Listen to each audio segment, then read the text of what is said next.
La diffusion vient de démarrer. Tous les participants sont en mode écoute seule. Bonjour à tous et à toutes, ou bonsoir, selon où vous vous trouvez.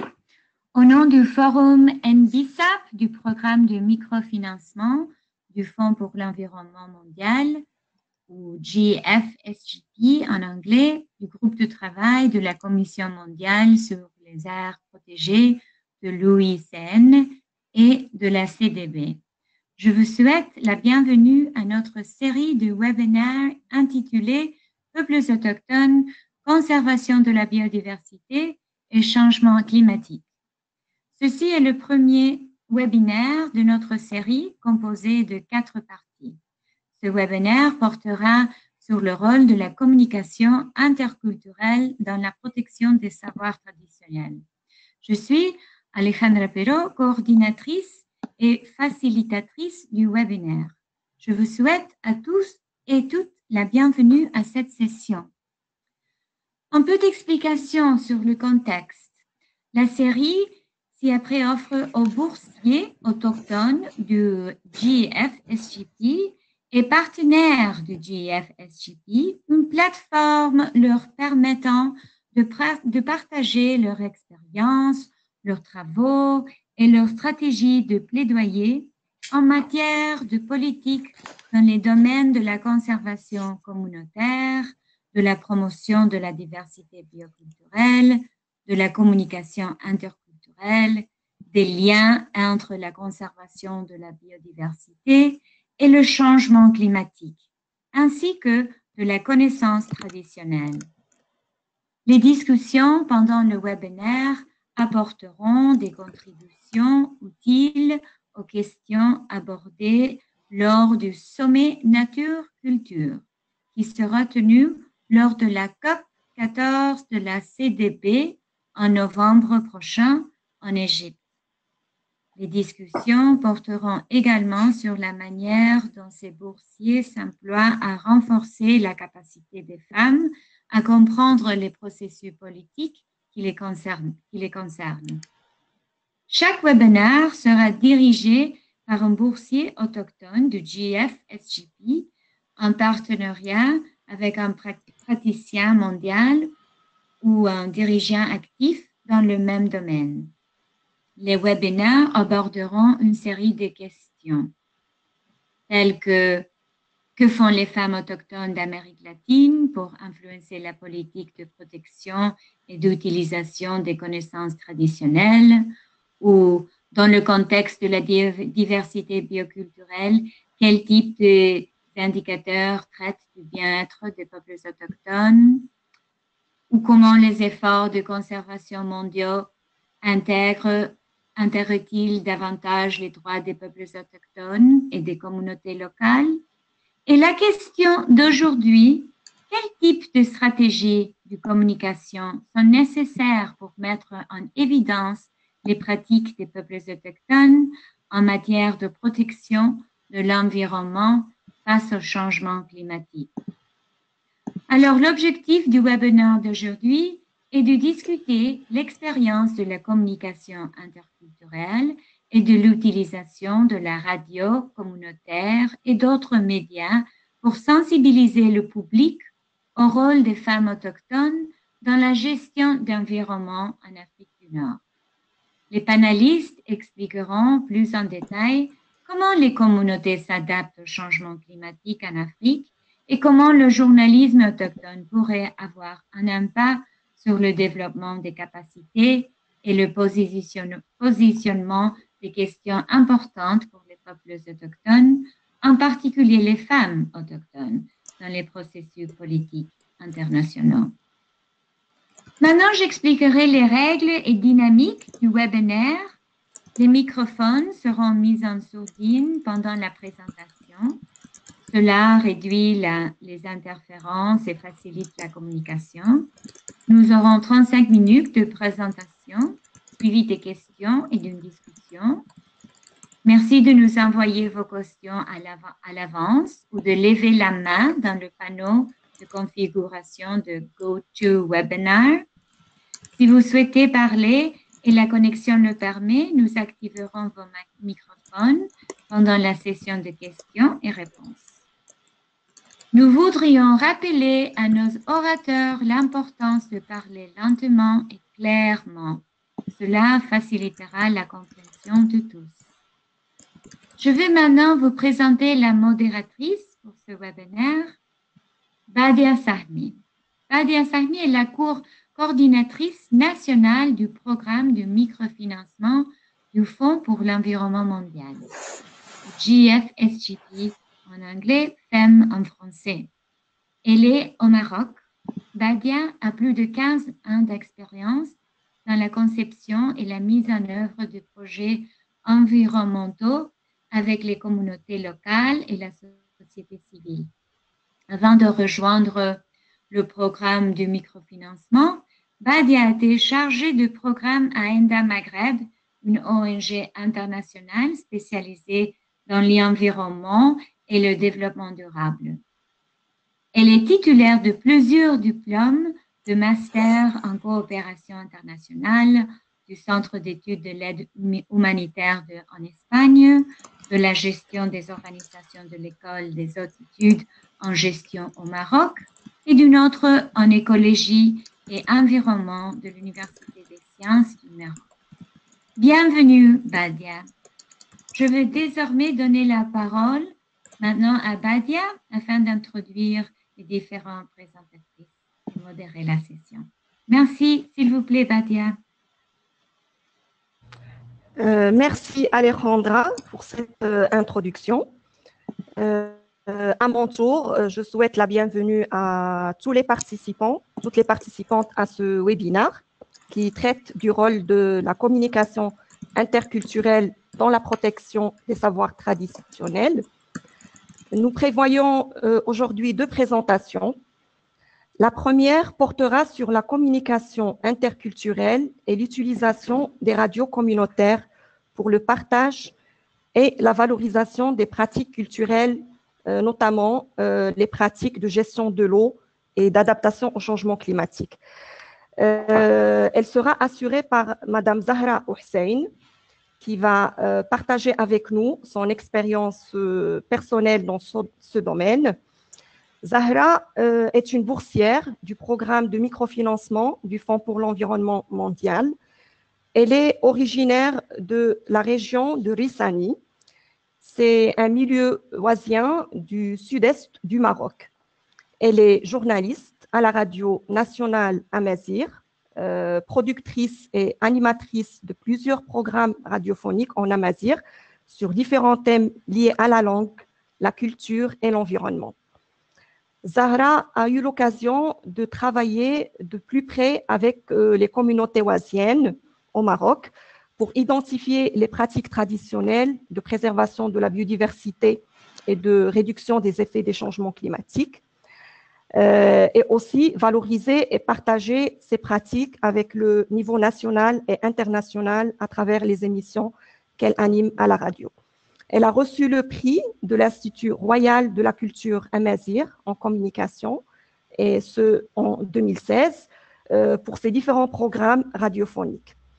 Zahra coordonne également le comité des femmes du réseau Amazir pour la citoyenneté qui lutte contre la discrimination du peuple Amazir au Maroc. Bienvenue avec nous, Zahra, pour la première présentation. Et on aura avec nous pour la deuxième présentation Madame Hindou Oumarou Ibrahim. Elle est du Tchad et elle va nous parler du cas des Mbororo et comment les connaissances traditionnelles de ce peuple autochtone contribuent à la conservation de la biodiversité et à la réduction des effets climatiques. Elle va aussi nous parler des connaissances, de ces connaissances et comment ces connaissances sont intégrées dans les dialogues nationaux et internationaux. Hindou est une femme autochtone de la communauté pastorale Bororo du Tchad. Elle est coordinatrice de l'Association des femmes, peuples et peuples autochtones. Hindou est l'ancienne coprésidente du Forum international des peuples autochtones sur les changements climatiques. Elle est membre fondateur de la plateforme de Marrakech pour les actions pour le climat. Hindou est membre du comité technique et scientifique du Bioplat UNESCO et du comité exécutif du comité de coordination des peuples autochtones d'Afrique. En 2017, Hindou a remporté le prix Daniel Mitterrand et elle est membre du comité des organisations de la société civile de l'UNCCD et membre du conseil d'orientation du partenariat des Nations Unies pour le peuple autochtone. Enfin, Hindou est membre du groupe principal des ODD pour les peuples autochtones et membre du comité national de réseau climat et développement et du RED+ du Tchad. Elle est également coprésidente de l'Alliance panafricaine Justice climatique. Je passerai la parole sans plus tarder à Zahra, puis à Hindou pour les présentations. À vous la parole, Zahra et Hindou.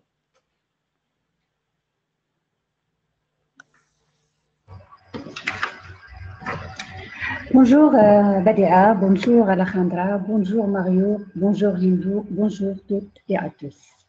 Je suis très honorée de partager mon expérience journalistique de la communication interculturelle.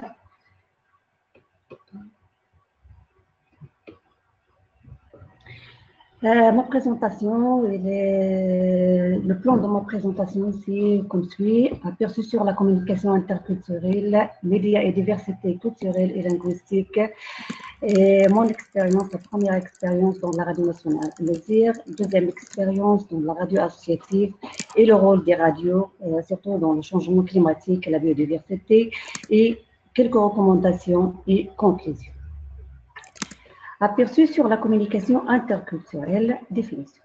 Les éléments constitutifs d'une définition de communication interculturelle sont les suivants: de personnes ou de groupes, de cultures différentes, définition très large de culture ou interculturelle,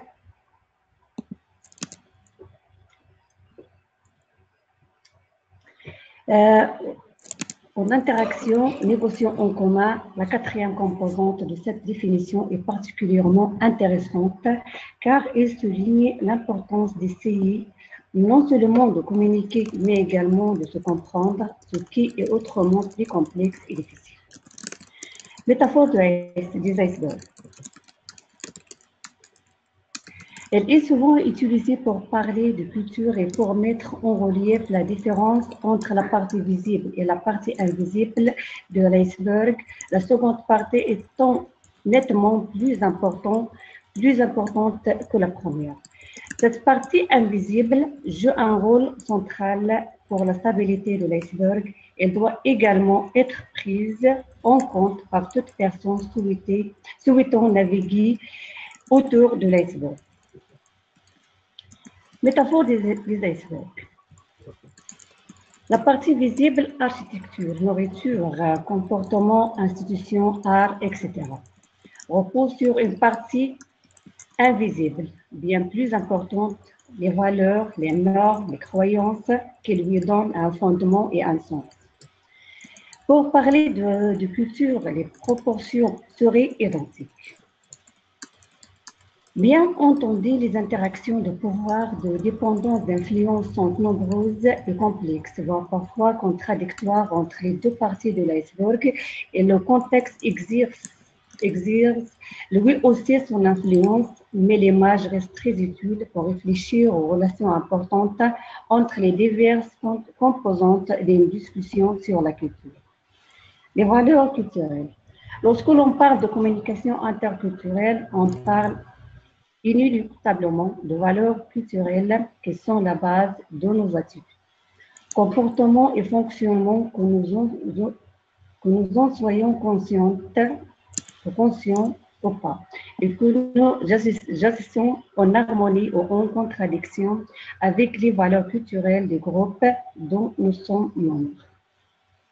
Les valeurs sont aussi le filtre au travers duquel on percevons et évaluons les attitudes et actions des autres. Le professeur Stella Tang Tommy, c'est un professeur de la faculté de Californie, une des plus grandes spécialistes de la communication interculturelle et spécialiste sur la communication humaine.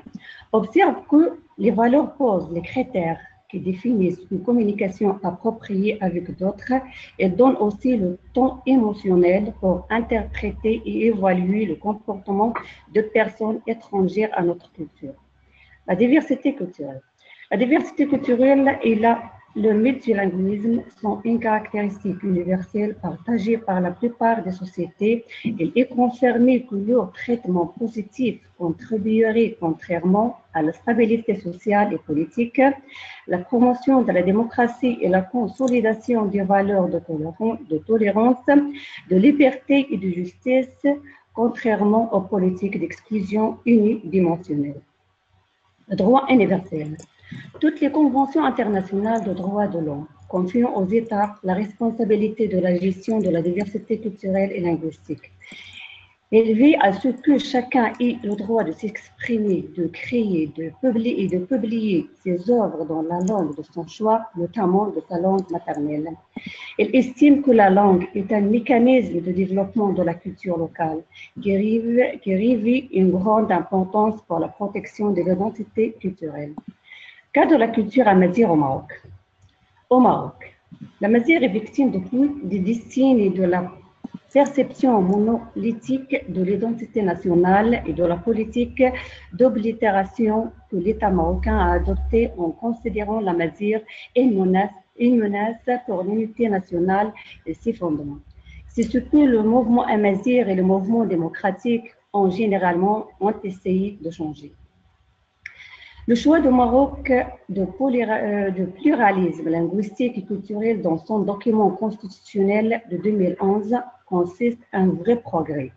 Elle nécessite de s'engager dans un nouvel horizon sociétal dépassant les politiques fluentes d'identité et établissant une nouvelle approche qui impose de grandes responsabilités à l'État et aux acteurs civils et politiques.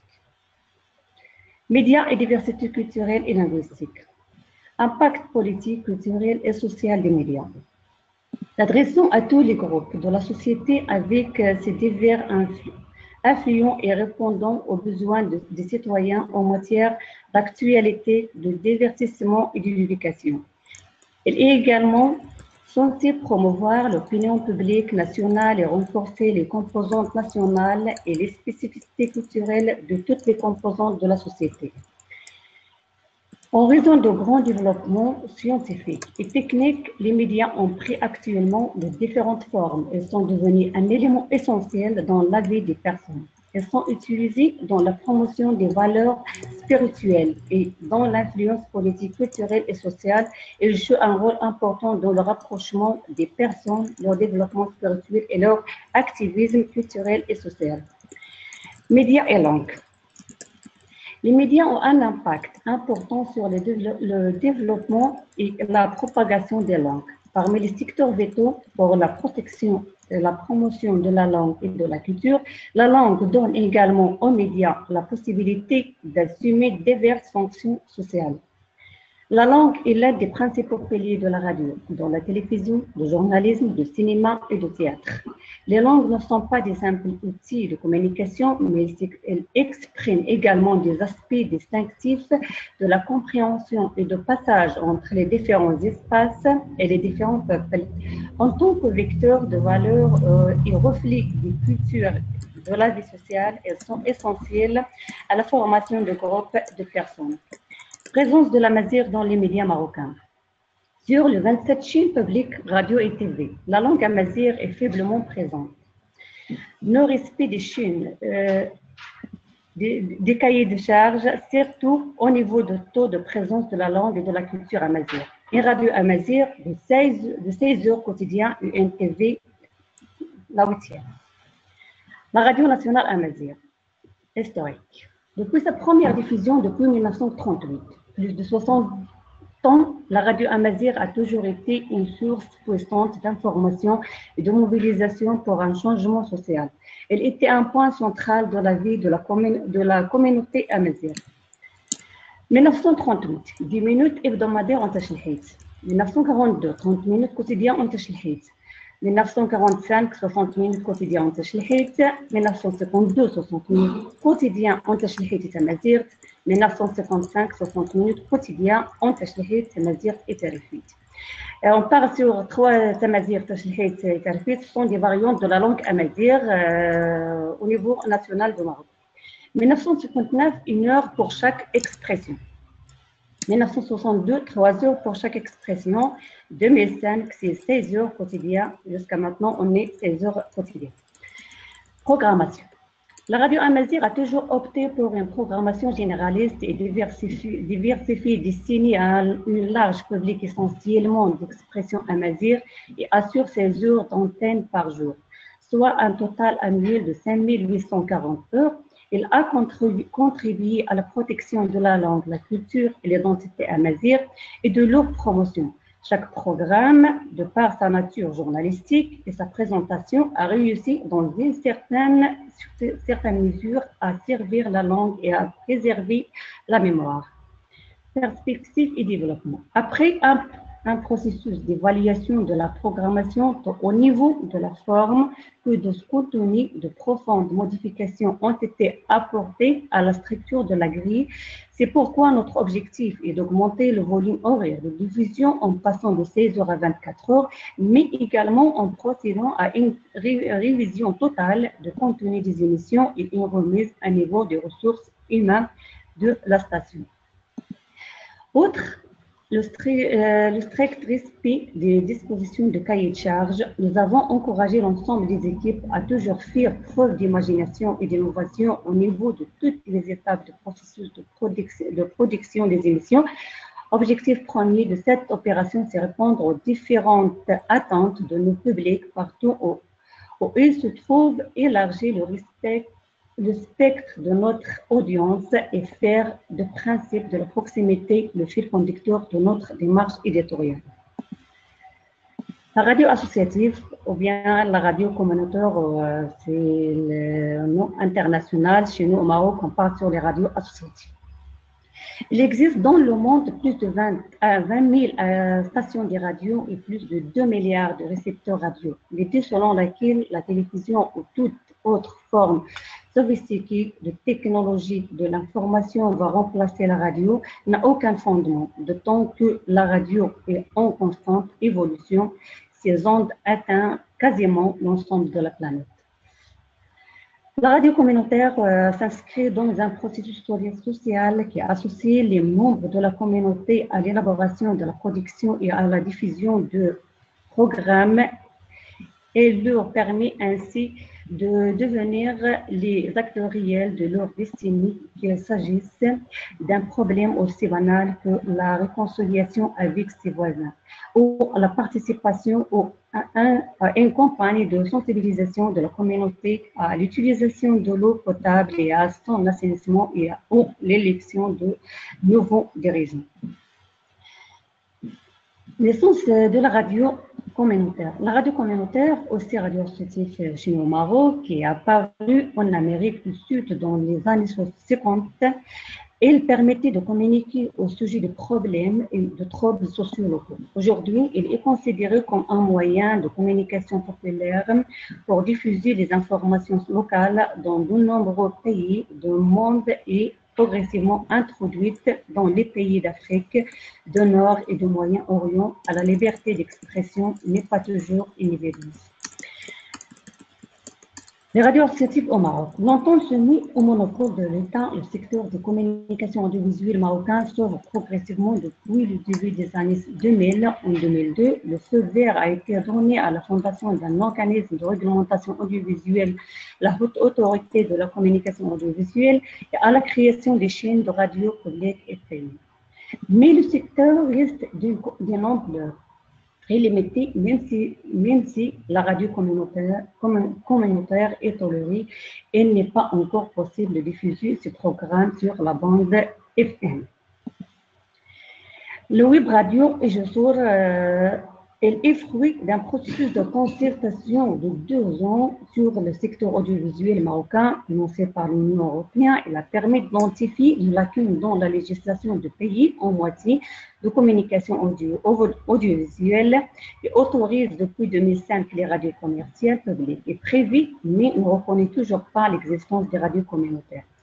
Cette web radio communautaire permet marocains de montrer une autre image de leur société, une image rarement montrée au niveau national et diffuse tous les types de contenus classiques comme l'actualité musicale et artistique, mais elle traite aussi des questions sociales et droits de l'homme. Et parmi les expériences qu'on a fait, c'est la couverture de COP 22 à Marrakech. On a la Haka, ou bien le Haka, a donné, nous permet de diffuser sur les ondes FM, mais c'est la région de Marrakech. Je suis parmi des journalistes qui étaient journalistes dans la radio, c'était Radio Climat. On a fait la couverture pendant les jours de la COP 22. La radio associative Azta, c'est parmi les radios associatives au Maroc. C'est une radio, c'est de notre association Réseau Amazir pour la citoyenneté, située à Rabat, fait partie des associations qui ont reçu un kit radio de cette web radio et ont commencé à réaliser des enregistrements ceux-ci sont intermédiaires. Ils couvrent des sujets culturels et politiques. Au Maroc, nous avons environ 23 radios associatives de différents thèmes, mais le problème financier fait obstacle pour la suite et la continuation.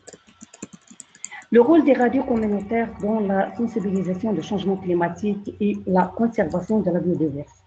En tant que journaliste originaire de Rissani, milieu oisien situé du sud-est, comme a cité Mme Badia au début, et de Maroc, j'ai eu l'occasion de collaborer étroitement avec les communautés oisiennes en matière d'identification des pratiques traditionnelles, préservation de la biodiversité. J'ai notamment eu l'occasion de mener une enquête auprès des communautés des nomades, hommes et femmes, pour recenser la biodiversité locale, notamment les espèces en voie de disparition.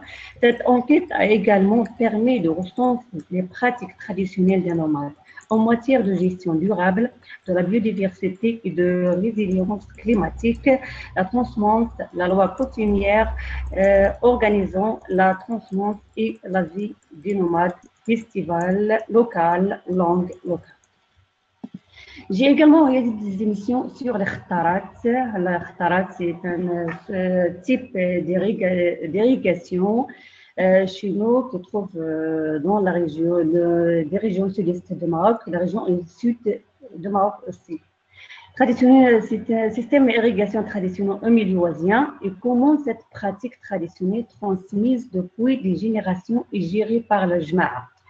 Ces instances coutumières locales, selon des lois coutumières, gouvernent la distribution durable des eaux, la conservation de la biodiversité oisienne et résilience climatique. Les émissions radiophoniques, je suis responsable de la production et l'animation d'une émission intitulée en langue tamazight, c'est Amadal, Antonat, le monde de l'environnement, qui aborde la question de savoir traditionnel du milieu oisien et d'autres régions du Maroc et sa contribution à la conservation de la biodiversité, de la lutte contre le changement climatique. Et comme c'était Mme Alejandra au début, j'ai fait pendant cet été, j'ai fait pendant 3 mois, j'ai fait des émissions hebdomadaires de le monde de l'environnement sur les aires protégées et j'ai parlé sur plusieurs conventions internationales. Par exemple, la convention de Ramsar, qui parle sur la biodiversité et sur les aires protégées. Et j'ai fait à peu près 15 lacs et plusieurs aires protégées au Maroc. J'ai été invité à un professeur spécialisé dans les aires protégées. Il en a parlé pendant l'été, une émission environ de 26 minutes sur tout ce qui concerne les aires protégées et comment les habitants et les facultés et tout ce comment faire pour protéger et conserver tout ce qui est dans les aires protégées, soit la biodiversité ou bien les animaux qui vivent dans ces aires protégées. J'ai organisé plusieurs rencontres et des ateliers sur différents sujets en lien avec l'adaptation au changement climatique, surtout dans la région du Sud-Est, les communautés locales et les savoirs traditionnels pour la conservation de la biodiversité, les nomades et l'adaptation au changement climatique et les moyens de subsistance.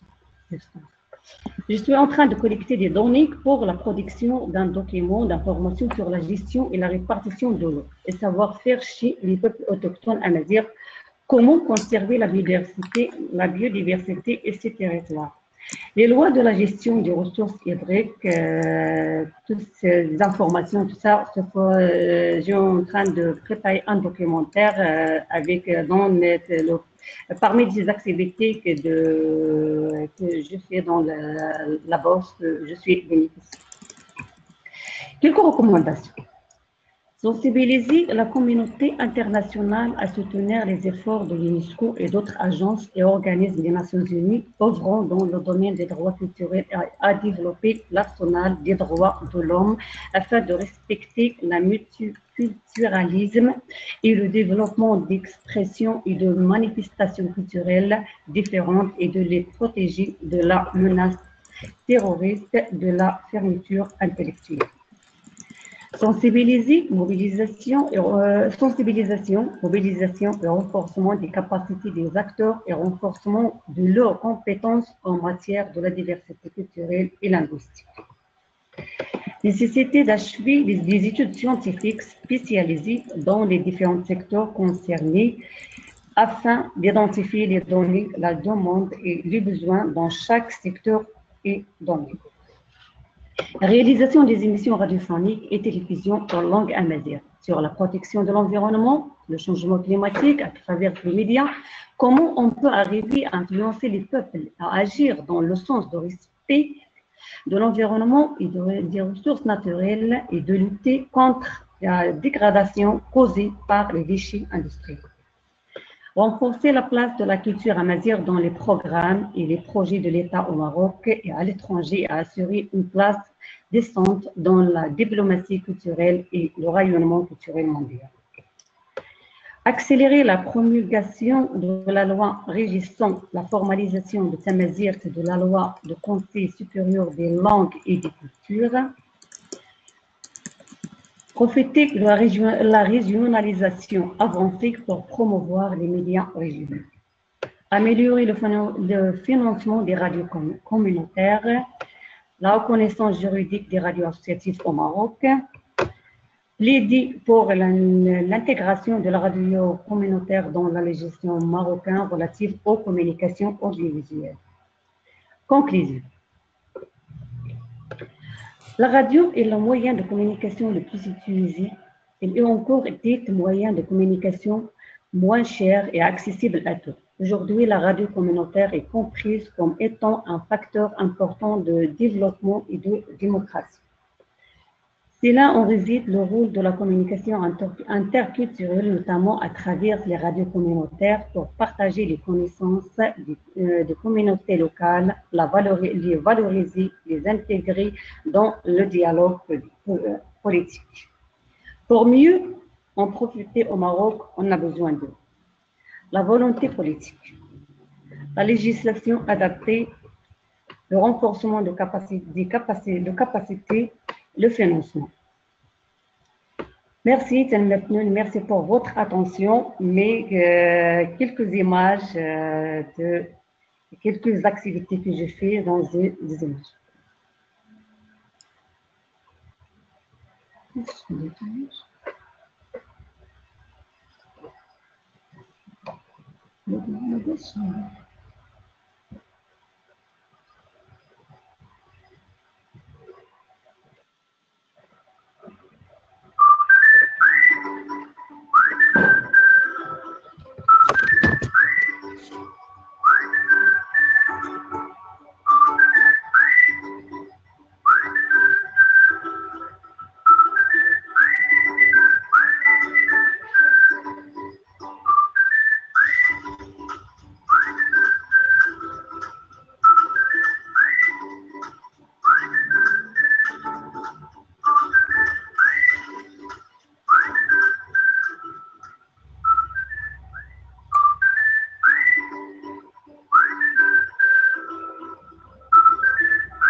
Merci beaucoup. Merci de votre attention. La parole à Madia. Merci.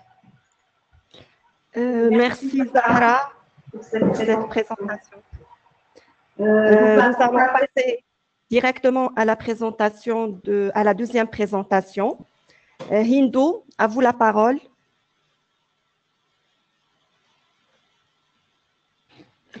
Merci beaucoup, c'est vraiment gentil. Pour moi aussi, c'est un grand honneur d'être avec vous aujourd'hui et de partager ma petite expérience, ma petite présentation avec tout le monde. Alors, comme elle vous a dit, je réponds au nom de Hindou Oumar Ibrahim, je viens du Tchad. Et là, c'est ma petite expérience avec ma communauté que je vais vous présenter et comment on fait la communication autour de tout ça. Et ça sera sur la biodiversité, le changement climatique et les connaissances traditionnelles. Alors, du coup, je viens de la communauté Pelmbororo du Tchad. Et ça, c'est un peu la photo de ma communauté qui est nomade avec des bœufs à grandes cornes qui sont rouges. C'est pour ça qu'on les appelle les bœufs Mbororo. Et là, nous avons des différentes sortes de transhumances, dont les transhumances à long parcours jusqu'au plus de 1000 km. Et là, les communautés, ils se déplacent toujours d'un endroit à un autre. Et ça, c'est le bœuf qui broute seulement l'herbe verte. Et ça peut aller jusqu'en Congo RDC en quittant la frontière avec le Niger, traversant le Tchad, Centrafrique. Et nous avons les communautés mobiles à moyen terme qui peuvent se déplacer jusqu'à 700 km. Et ça, ils font les tours à l'intérieur même du Tchad. Et ça peut faire de l'est à l'ouest ou bien de l'est vers le centre du pays jusqu'au sud du pays. Et les communautés semi-nomades qui sont en mobilité à court parcours et qui ont des villages où rester. Et après, ils se déplacent jusqu'à 500 km, donc ça dépend des saisons. Et par rapport à tout ça, sur les changements climatiques et les pertes de biodiversité, nous expérimençons beaucoup de choses comme les sécheresses intenses, qui conduit directement à la désertification et beaucoup de pertes de la biodiversité dans plusieurs sortes des herbes, des arbres, ainsi que des animaux sauvages qui ont disparu à jamais. La réduction de l'eau, et là, l'exemple palpable que je donne toujours, c'est le lac Tchad qui a perdu ses eaux à 90% en juste 50 années et maintenant qui s'est réduit à 1500 mètres carrés d'eau au lieu de 25 000 kilomètres carrés d'eau. Et nous avons tout ça qui impacte directement nos bétails, nos économies, mais aussi les connaissances et savoirs traditionnels des communautés qui sont développées autour de toutes ces activités et puis autour de toutes ces ressources naturelles. Alors, pour vous donner un peu des exemples sur les connaissances traditionnelles, d'abord, avec les impacts du changement climatique, nous adoptons des nouvelles méthodes, mais qui ne sont pas nouvelles chez nous, parce que ça date de 10 ans, 20 ans, depuis qu'il y a eu de plus en plus ces changements.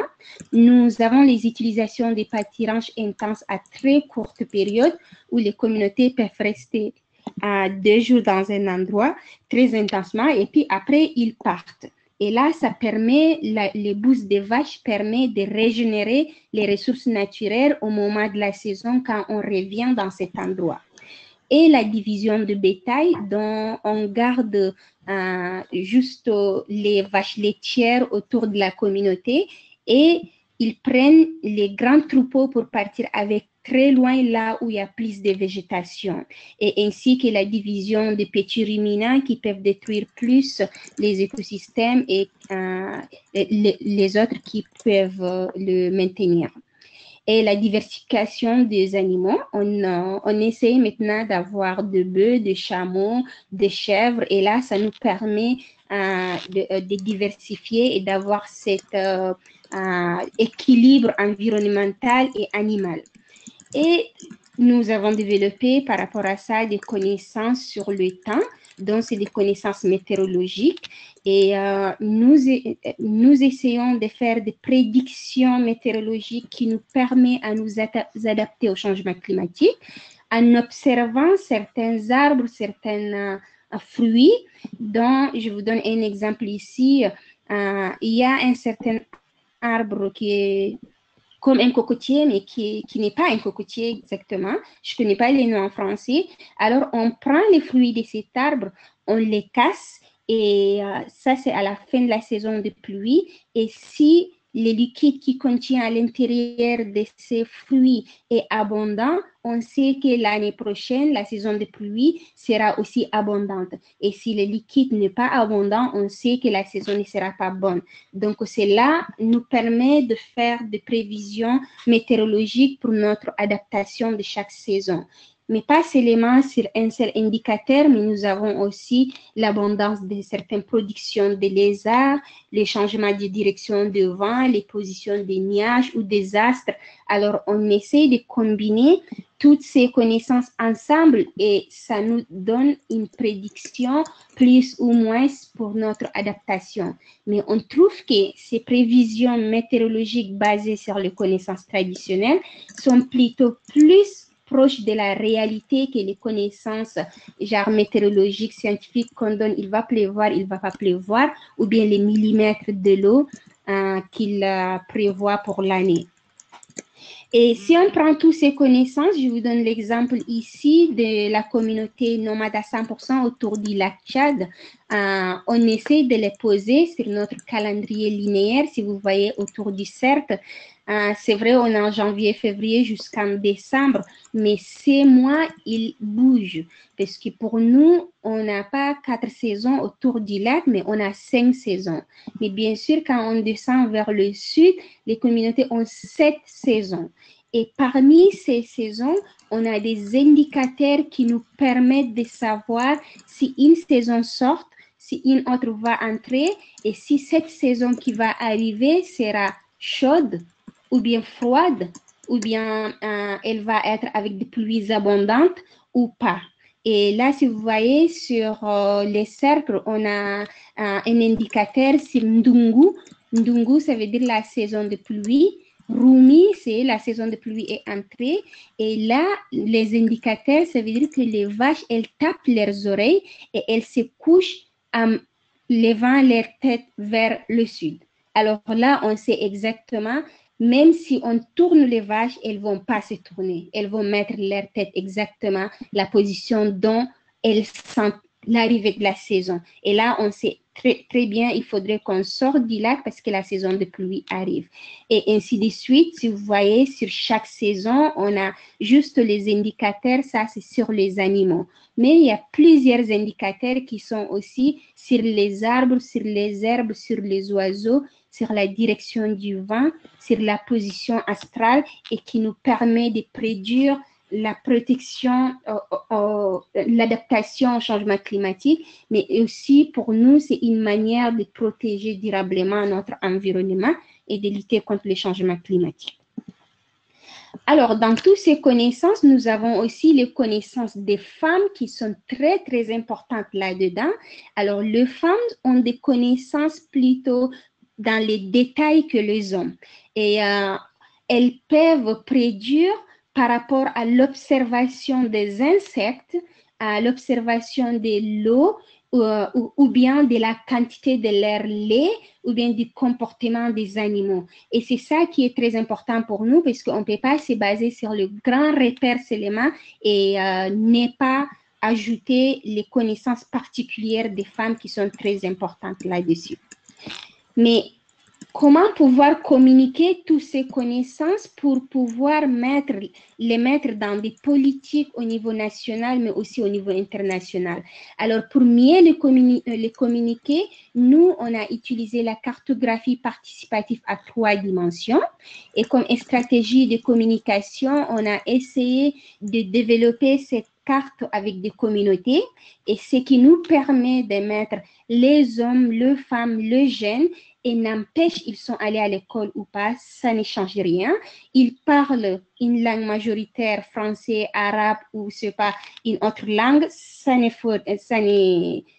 les limite pas, mais la carte est déjà un moyen de communication pour eux. Et ça, c'est l'exemple de l'exercice. Vous voyez, les femmes sont autour, mais les hommes aussi et les jeunes aussi. Donc, c'est un outil décisionnaire de toutes les communautés. Et là, on prend une partie, on essaie d'accepter ensemble avec toutes les communautés, de faire figurer les connaissances traditionnelles, où sont les forêts, où sont les montagnes, où sont les sources d'eau, les routes de transhumance, tout ça. Et après, on choisit les peintures et on les met ensemble sur la carte. Et ça permet de faire une activité d'échange intercommunautaire. Et vous voyez, le résultat, ça donne ça. Donc, à ma gauche, j'espère que c'est votre gauche aussi à vous tous, vous voyez la carte officielle où c'est écrit Logone oriental, Logone occidental, la carte officielle du Tchad. Et à la droite, donc c'est les résultats de la cartographie participative à 3 dimensions qui a été digitalisée. Et là, les lignes qui sont rouges, ça c'est les couloirs de transhumance. Or, on ne les voit pas sur la carte officielle du Tchad parce que ce n'est pas une connaissance qui est connue d'une manière satellitaire. Donc, c'est une connaissance bien locale et autochtone. Et là, ça permet à faire les résolutions de conflits, mais ça permet à communiquer avec les autorités locales, mais aussi les médias pour qu'ils puissent diffuser les informations comme les conflits cultivateurs-éleveurs est bien élevé dans cette région pour l'accès aux ressources naturelles. Mais ça permet aussi à communiquer que cette communauté a plusieurs connaissances et savoirs traditionnels qui est très important pour la protection de la biodiversité et lutter contre le changement climatique et où il est important de les impliquer dans les prises de décisions politiques mais aussi du développement parce qu'ils peuvent décider pour leur développement. Par exemple, si un projet de l'eau vient, on va vous donner de l'eau potable et ils veulent faire un forage, les communautés peuvent dire non, non, ici ne touchez pas et venez voir sur la carte. Ça, c'est notre forêt sacrée ou bien ça, c'est notre route de transhumance. On n'a pas besoin de l'eau là, mais on a besoin de l'eau plutôt là-bas. Et ici, on a besoin d'une école, par exemple. Donc, ils peuvent participer à la prise de décision par rapport à ces connaissances qu'ils ont mis sur la carte. Alors, pour que cette communication soit efficace, il faudrait un dialogue multi-acteurs au niveau national. Et ça, j'ai mis juste des photos pour vous montrer. On a pu avoir des échanges entre les médias au niveau national avec les communautés qui sont venus sur le terrain discuter avec les gens pour comprendre quels sont les problèmes, mais quelles sont aussi les solutions, parce qu'on ne veut pas se mettre toujours comme des victimes, mais aussi comme porteurs des solutions. Et la deuxième des choses, c'est comment les politiques, parce que ça, c'est une table ronde des ministres qu'on a mis sur place, avec le FEM, le PNUD, et la Banque mondiale, et l'Union européenne, et aussi les représentants du gouvernement, dont les ministres de l'Environnement, les ministres de l'Agriculture, pour discuter ensemble sur voilà les connaissances, voilà les conséquences, voilà les solutions, comment ils pourront traduire ça dans des langages bien courants pour que les communautés puissent en bénéficier, mais aussi en tant que gouvernement prendre les responsabilités. Et si vous voyez maintenant dans le document national tchadien, il y a les CPDN qui sont les contributions nationales au niveau déterminé. On a l'aspect genre, on a la protection de la biodiversité, mais on a aussi les peuples autochtones qui sont inclus dans ces CPDN. Donc, c'est grâce à ce travail de communication multi-acteurs qui a fait qu'on a considéré ça dans notre CPDN. Et on est en train de se battre pour la mise en œuvre encore au niveau national. Et là, ça me conduit tout de suite de vous partager un peu cette expérience qui est au niveau local, national, qui conduit au niveau international. Donc ça, c'est la participation des peuples autochtones sur la gouvernance internationale en matière d'environnement et de climat. Et cette photo, c'était après une longue journée de discussions avec les présidents des SAPSTA, les peuples autochtones, les représentants de tous les États. Et là, on est sorti très content et faire une photo de groupe. Alors, dans ça, nous avons d'abord les références dans l'accord de Paris qui est adopté, bien sûr tout le monde le connaît, en décembre 2015 à Paris. Donc, les peuples autochtones ont négocié et on a eu 5 références de peuples autochtones dans l'accord de Paris et sa décision. Le plus important pour nous, c'est l'article 7.5 sur l'adaptation. Je ne vais pas vous lire tout ça parce que ça existe dans l'accord de Paris, mais c'est juste pour vous dire cet article, il met en évidence l'importance des connaissances et savoirs traditionnels des peuples autochtones dans l'adaptation au changement climatique. Et comme les États ont ratifié et signé l'accord de Paris, ils ont une obligation de la mise en œuvre de cet article 7.5 et ils ont aussi l'obligation de communiquer et d'impliquer les peuples autochtones. Et sur ça, nous avons la décision 135 qui aussi demande de créer la plateforme d'échange de connaissances et de savoirs des peuples autochtones. Et cette décision, elle n'est pas négociée par les peuples autochtones, mais elle est demandée par les États. Alors, pour nous, comme elle est imposée par les États, on dit on ne peut pas parler de nous sans nous. On doit être aussi les vecteurs de communication pour une bonne mise en œuvre. Alors, dans cette décision, nous avons 3 thèmes principaux, dont la connaissance, les politiques et actions relatives au changement climatique et le renforcement des capacités. Et si on voit parmi les 3, on a d'abord la plateforme peut fournir un espace pour documenter et partager les expériences et les meilleures pratiques. Pour nous, documenter et partager ne se limite pas à se faire seulement un site web où on va mettre nos connaissances. Nos connaissances sont au-delà d'être écrites ou bien de se partager seulement sur les sites web. Mais c'est de les développer au niveau local avec les communautés, c'est de les partager avec les populations qui ont envie de mieux s'adapter et qui sont les plus vulnérables. Et c'est aussi de les partager inter-États et inter-régions. Les renforcements des capacités, on dit la plateforme peut renforcer les capacités des peuples autochtones, aussi pour faciliter les participations aux négociations du changement climatique et dans le processus de la mise en œuvre de l'accord de Paris. Pour nous, c'est important la participation pleine et efficace des peuples autochtones dans tous les processus de négociation du climat, mais aussi au-delà dans la mise en œuvre au niveau régional, au niveau national.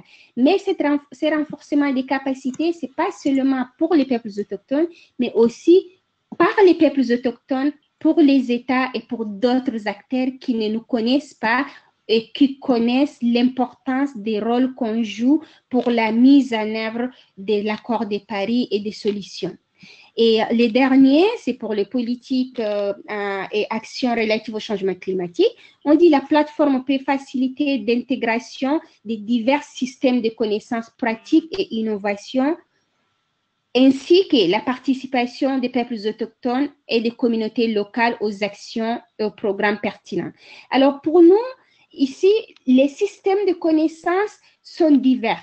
On a par exemple les IPCC qui fait les productions de rapports scientifiques, mais qui pourront intégrer aussi les connaissances traditionnelles des peuples autochtones. On a des innovations, vous avez vu la cartographie, mais on a aussi les superpistères, on a la protection des forêts, des montagnes, des glaciers, comme Zahra l'a dit, beaucoup d'autres connaissances. Alors, comment on peut avoir tous ces systèmes de connaissances ensemble, des innovations pour mieux impliquer les politiques, les informer, mais aussi mettre en œuvre toutes ces actions au niveau local. Alors ça, c'est un peu le processus que j'ai mis, mais désolé, il est en anglais. Alors, on a commencé à la COP 21, donc qui, dans la décision, la plateforme est déjà établie.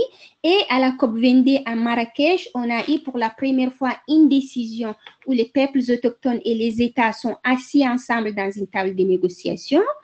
Et on a discuté pour avoir en mars 2017 une réunion où on a co-présidé avec le président de SAPSTA. Et vous avez vu les 4 résultats qu'on a pu avoir dans cette discussion.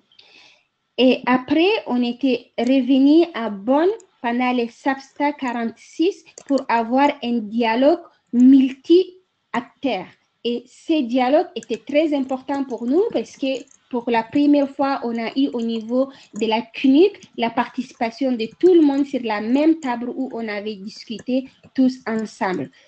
Et la dernière COP à Bonn, on a eu des recommandations sur la création d'un organe composé des peuples autochtones, des communautés locales et des États qui peut être un organe au niveau même de la CNUC. Et cet organe va être adopté pendant la COP 24.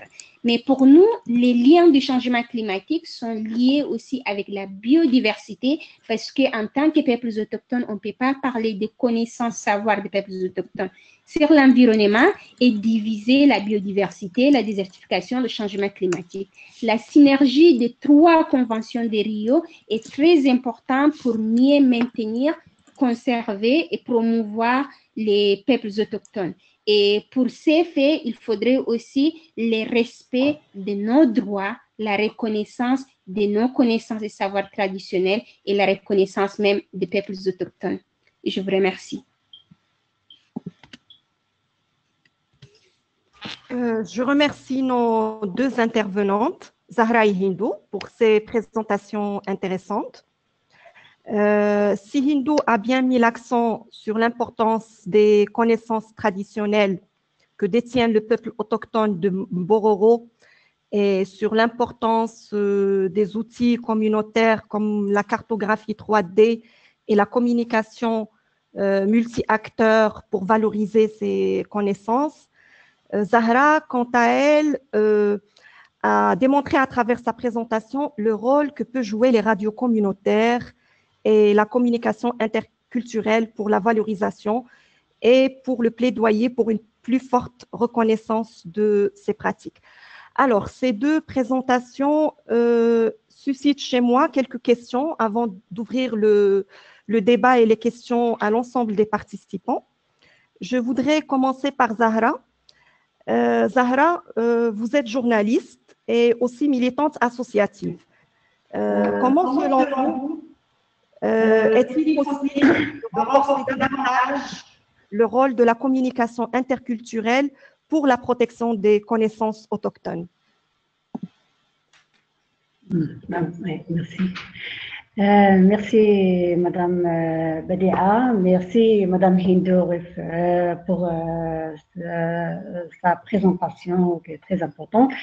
Effectivement, il est important de renforcer davantage le rôle de la communication interculturelle pour la protection des connaissances locales, notamment celles de l'environnement. Cela peut se faire à travers par la formation, par exemple, les études d'échange d'expérience entre les journalistes et les acteurs associatifs pour partager les connaissances de communautés locales et les valoriser et les intégrer dans le dialogue politique, mais aussi à travers la sensibilisation et la mobilisation des décideurs politiques pour plus de reconnaissance, pour le partage et la formation des journalistes.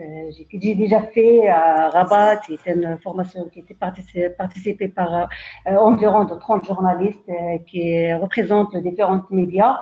J'ai fait une formation sur tout ce qui est changement climatique. Et quelques recommandations, c'est de créer un observatoire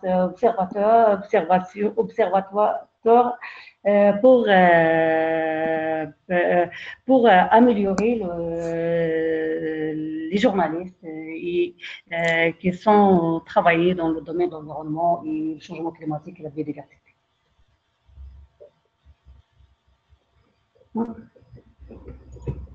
Merci Zahra. Hindo, ma question maintenant s'adresse à toi.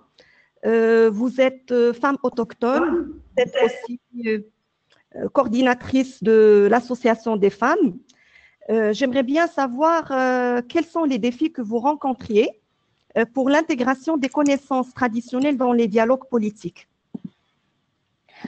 Merci beaucoup, Badia. Oui, je crois que déjà être une femme autochtone et représenter cette voix des sans-voix, c'est déjà un grand défi. Et prendre les connaissances et savoirs traditionnels qui sont des connaissances orales, qui ne sont pas faites dans un doctorat ou, je sais pas, master quelque part pour les scientifiques ou pour les représentants de l'État, c'est déjà un grand défi. Alors, pour moi, ce que je rencontre au niveau national, c'est oui, c'est très important, on reconnaît ces connaissances, mais comment vous pouvez nous les démontrer? Ben, genre, les connaissances, ils sont orales et les connaissances, les gens vivent avec pendant des années sur place, donc on ne peut pas les démontrer comme ça. Et pour nous, ils doivent nous croire sur les modes de vie. Et ça, c'est un grand défi. Et bien sûr, comme je l'ai dit, être une femme et se battre dans ces milieux tous les jours, c'est vraiment un grand défi.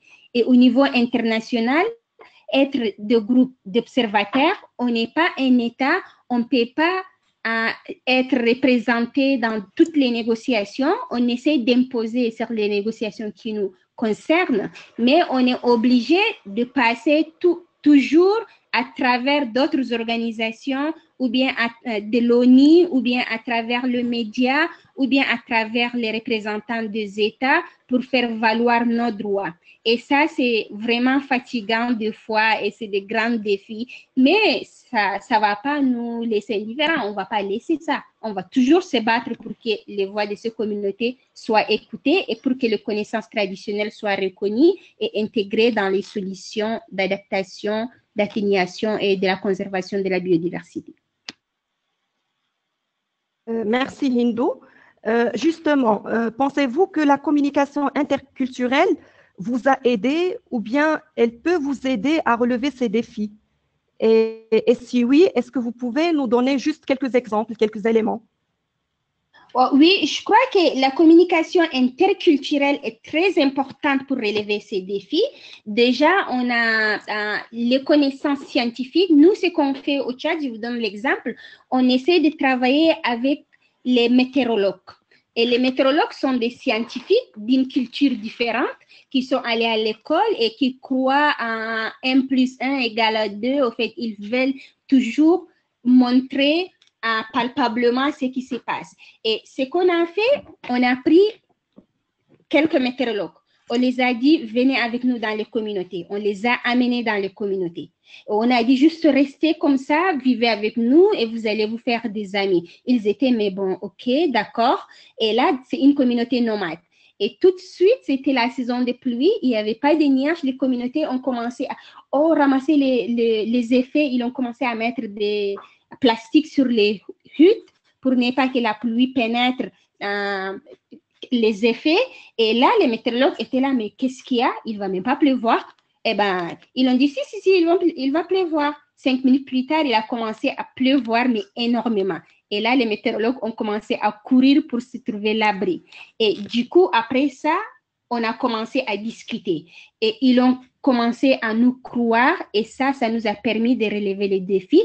Parce que maintenant, on a comme partenaire la direction de météo du Tchad, avec qui on travaille et ils veulent approfondir les connaissances et savoirs traditionnels et ils veulent aussi décentraliser leurs activités pour venir donner des informations à des nomades et prendre aussi des informations des nomades. Et un exemple qu'on est en train de développer, on ne sait pas si ça va marcher, mais on est limité par les technologies et puis par les financements, c'est d'essayer de mettre des applications, de distribuer des smartphones, de travailler avec le service téléphonie pour faire passer des icônes comme message. Des communautés peuvent envoyer des icônes par des connaissances traditionnelles pour leur permettre de prédire l'environnement. Et aussi, ils peuvent envoyer des messages à ces communautés, genre sans aller à l'école, mais on peut envoyer vraiment des icônes. Donc, on travaille dans ça. Donc, la communication interculturelle est très importante et ça peut aider à faire relever les défis, bien sûr. Merci Hindou, c'est très intéressant. Ça suscite encore des questions, mais je pense que je vais remercier nos deux intervenantes, Zahra et Hindou, et passer la main à Alejandra, qui va ouvrir le débat et donner l'occasion aux participants et aux participantes de poser des questions sur les deux présentations. À toi la parole, Alejandra.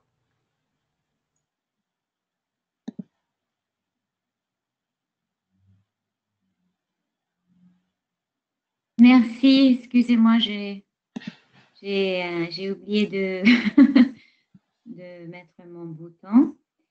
Et oui, merci beaucoup à tout le monde. Et je voudrais seulement maintenant ouvrir la discussion. Alors, je seulement veux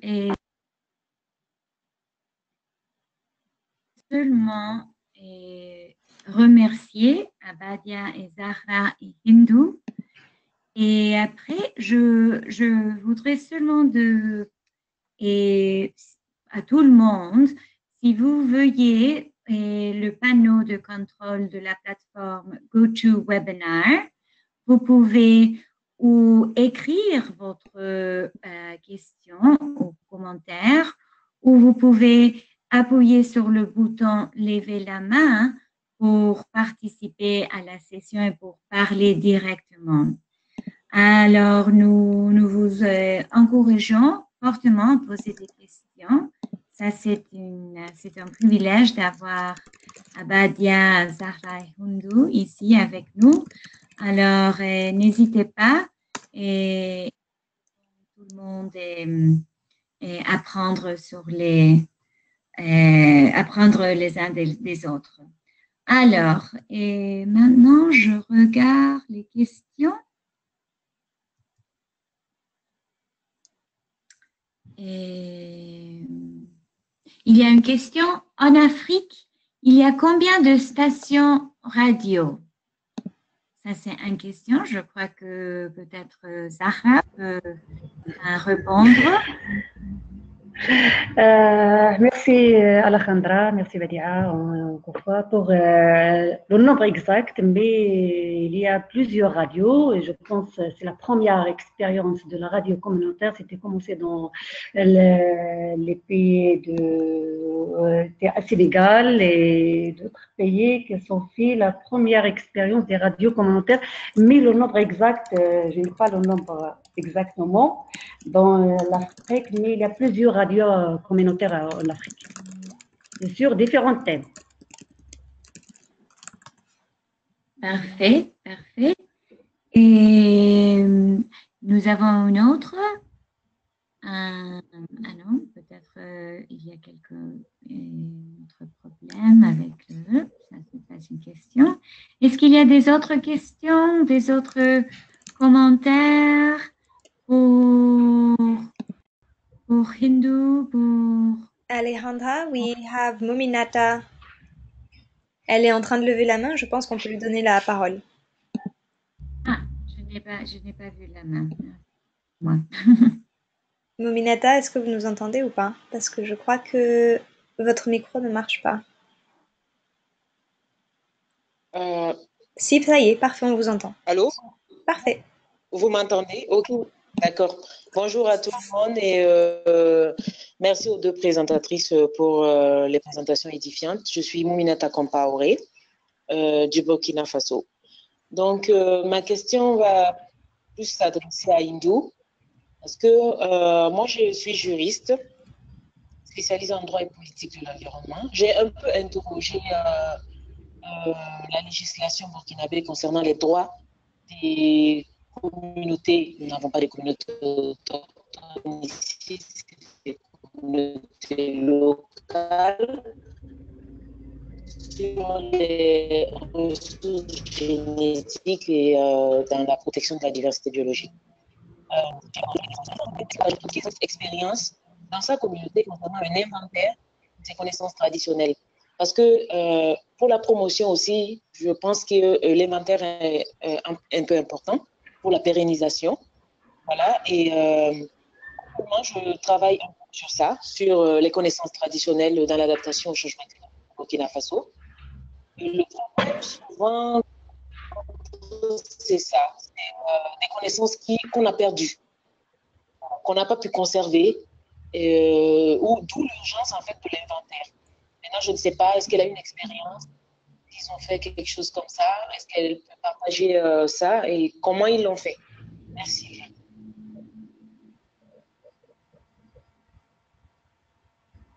Merci beaucoup. Si je peux répondre directement, merci pour la question. Et peut-être avant de vous répondre, je vais vous demander, est-ce que vous pouvez m'envoyer votre email à la fin de ce webinaire, puisque je vais venir au Burkina bientôt pour faire un travail sur les connaissances traditionnelles et comment les intégrer dans les politiques au niveau national, au niveau du Burkina. Donc, je serais intéressée de vous avoir et puis peut-être même de vous inviter à cet atelier qui sera très important. Alors, pour vous répondre, c'est vrai, en Afrique et un peu partout dans les communautés autochtones et locales, les connaissances traditionnelles sont pour la plupart orales et du coup sont connues par aussi des personnes les plus âgées et c'est pour cette raison qu'on perd ces connaissances très rapidement. Et la deuxième des choses, les connaissances traditionnelles sont basées plutôt sur la langue maternelle. En ce qui concerne ma communauté, nous avons développé ces connaissances parce que nous parlons la langue Fulfulde et du coup, on connaît tous les noms de ces environnements, les herbes, les arbres en Fulfulde et ce qui nous permet aussi de développer ces connaissances. Alors pour nous, pour les conserver, bien sûr, il y a les transmissions des personnes les plus âgées qui choisissent une personne qui est bien ouverte pour eux, pour leur donner ces connaissances.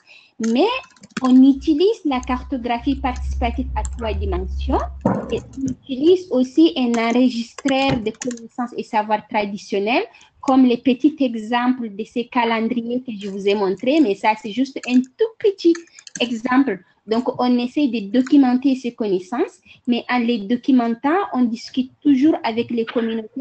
Si on va conserver ces connaissances dans les communautés, donc on va les garder en langue maternelle sans les traduire dans d'autres langues.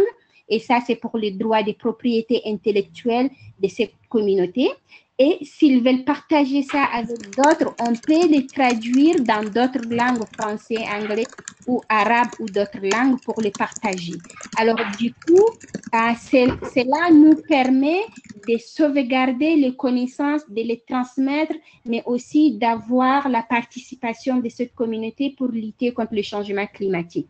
Et comme je l'ai dit à l'ouverture, donc vous pouvez avoir mon email à travers Alexandra ou déjà dans ma présentation et essayer de me contacter. Je serai aussi très intéressée de discuter avec vous, madame. Merci beaucoup.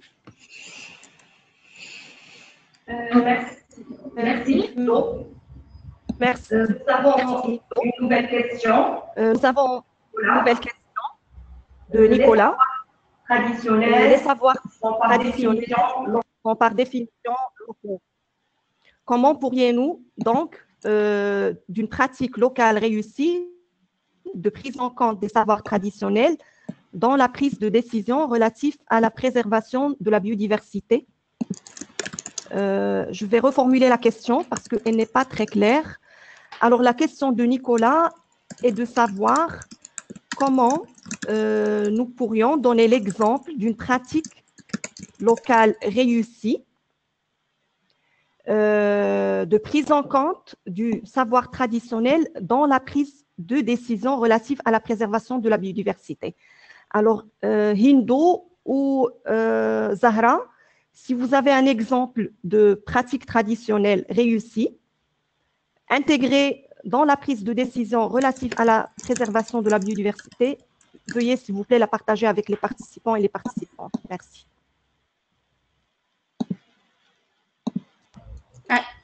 Je ne sais pas si Zara est là, je vais commencer avec la question m'inspire un peu sur le travail qu'on avait fait après la cartographie participative à 3 dimensions. On a fait la cartographie dans un angle entre Tchad, Cameroun et Centrafrique et c'était un couloir de transhumance. Donc, après le travail de 2 semaines entre les communautés et puis les scientifiques qui ont mis sur place la carte, on a invité des responsables politiques, le gouverneur qui étaient venus dans cette communauté et là, on les a présenté la carte. C'était un représentant de la communauté qui disait, qui expliquait la carte. Et après ça, nous étions revenus pour discuter à la capitale avec le ministère de l'élevage.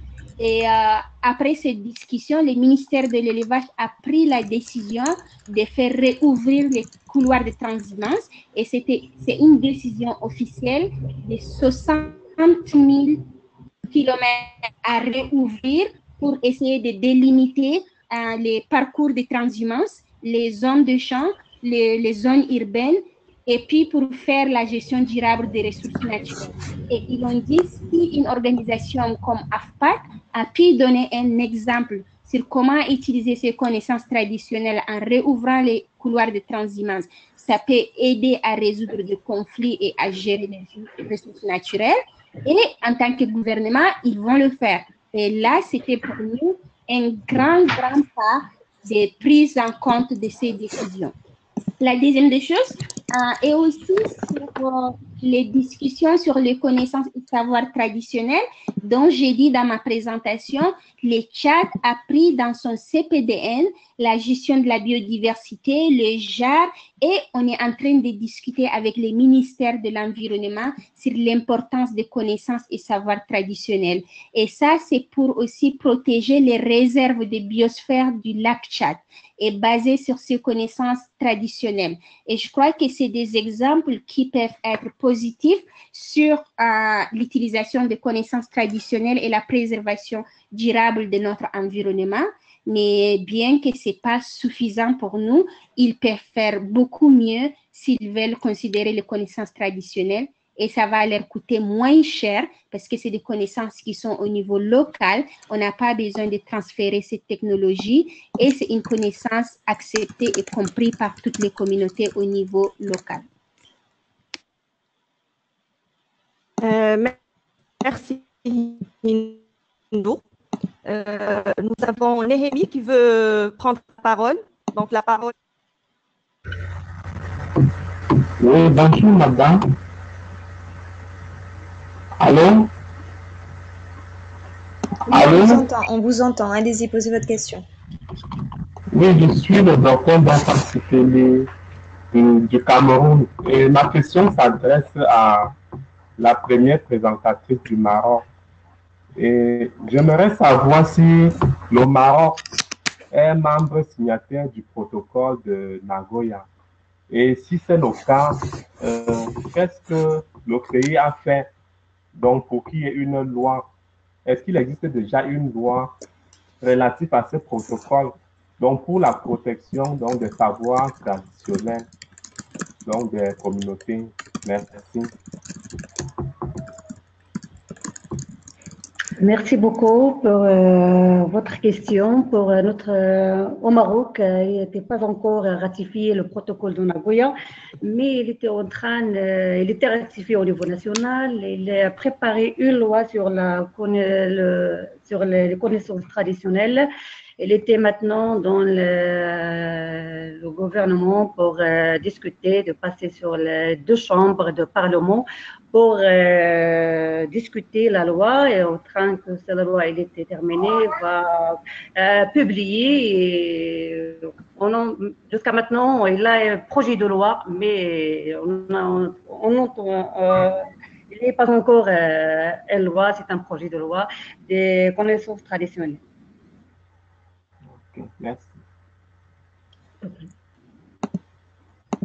Merci, Sarah.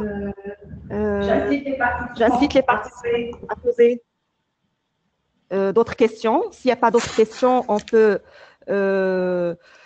commencer la clôture de ce webinaire. Je remercie encore une fois nos 2 intervenantes, Zahra et Hindou, d'avoir bien voulu partager avec nous ces aspects importants en lien avec la communication interculturelle et le savoir traditionnel. Ces deux présentations ont mis en avant le fait que les communautés locales détiennent des connaissances traditionnelles très précieuses pour la conservation de la biodiversité et des changements climatiques. Mais ces connaissances restent peu connues, peut-être peu valorisées et restent menacées de disparition si des mesures efficaces ne sont pas prises par les différents acteurs et à différents niveaux, local, national et global. La communication interculturelle, la documentation des pratiques traditionnelles peuvent contribuer à la protection de ces connaissances. Pour cela, des stratégies de communication sont nécessaires. Par exemple, la mise en réseau des peuples autochtones, la formation, l'échange d'expériences, le plaidoyer à travers des radios communautaires, des médias sociaux ou encore avec des outils communautaires innovants comme l'a montré tout à l'heure Yindo à travers sa présentation, à travers des cartes 3D ou des ateliers multi-acteurs, peuvent constituer des types de stratégies adaptées pour valoriser et maintenir les pratiques autochtones de conservation de la biodiversité et de résilience climatique. Je vais passer la parole à Alejandra, qui va assurer la clôture de ce webinaire. Merci encore à tout le monde. La parole est à vous, Alejandra. Merci, merci. Merci Badia, encore une fois. Merci beaucoup Zahra et Hindu pour votre temps et pour avoir partagé vos expériences et expertises durant le webinaire. Je crois que c'était très intéressant. C'était un thème qu'on doit discuter plus. Et maintenant, nous publierons l'enregistrement du webinaire sur notre chaîne YouTube du Forum NBISAP. Le lien d'enregistrement du webinaire ainsi que la copie de la présentation seront également postés sur le forum et envoyés par courrier électronique à tous les participants au webinaire. Et aussi, n'oubliez pas de visiter la page d'accueil du forum NBISAP pour consulter les résumés des webinaires et n'hésitez pas à nous contacter pour toute question ou demande d'assistance.